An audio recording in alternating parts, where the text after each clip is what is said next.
friends, it's a beautiful Tuesday afternoon. April the 23rd, 1974. This is Reverend Ike, coming to you from the United Christian Evangelistic Association, right here in the great city of New York. Now listen to me, honey.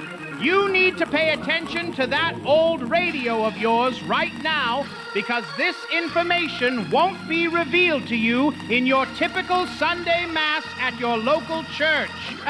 No, sir. They won't tell you this down at the corner because they want to keep you begging. Today, I'm going to preach you about the Aramaic revelation, the direct translation, and the science of consciousness.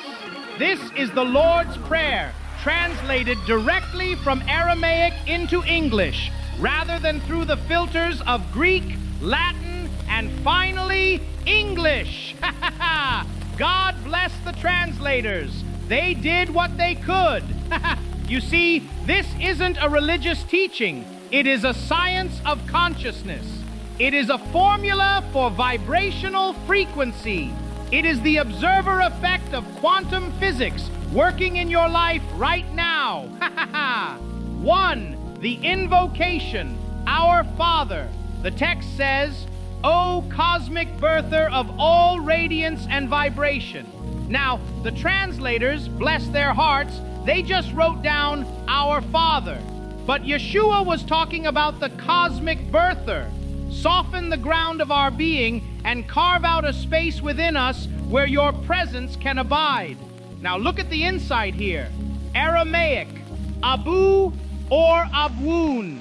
This does not address a male deity in the sky. No, it represents both divine masculine and feminine principles. It is the universal source, the creative breath, the sacred vibration behind all forms. And heaven?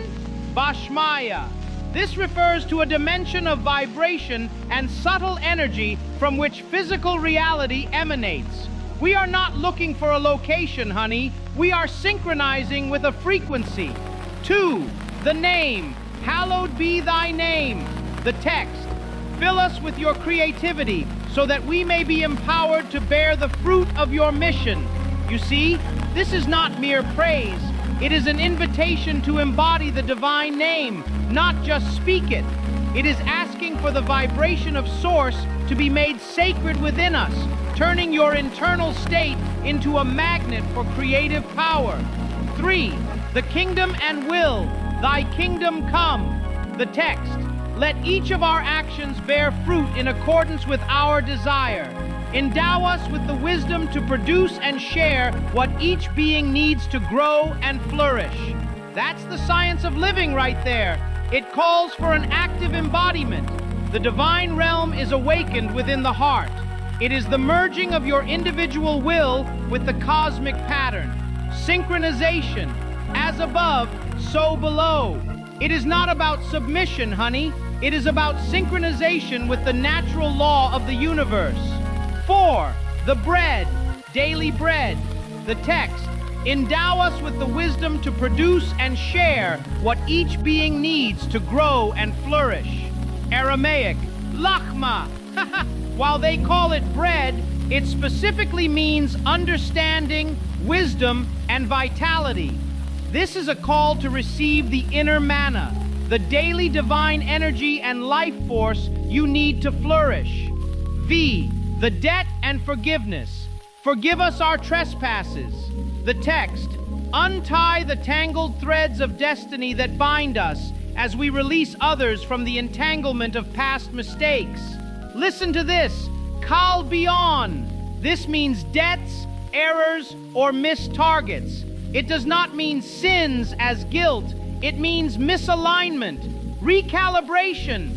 Forgiveness is the recalibration of your energy flow. What you release internally releases you from the tangled threads of your own destiny. 6. The temptation and evil.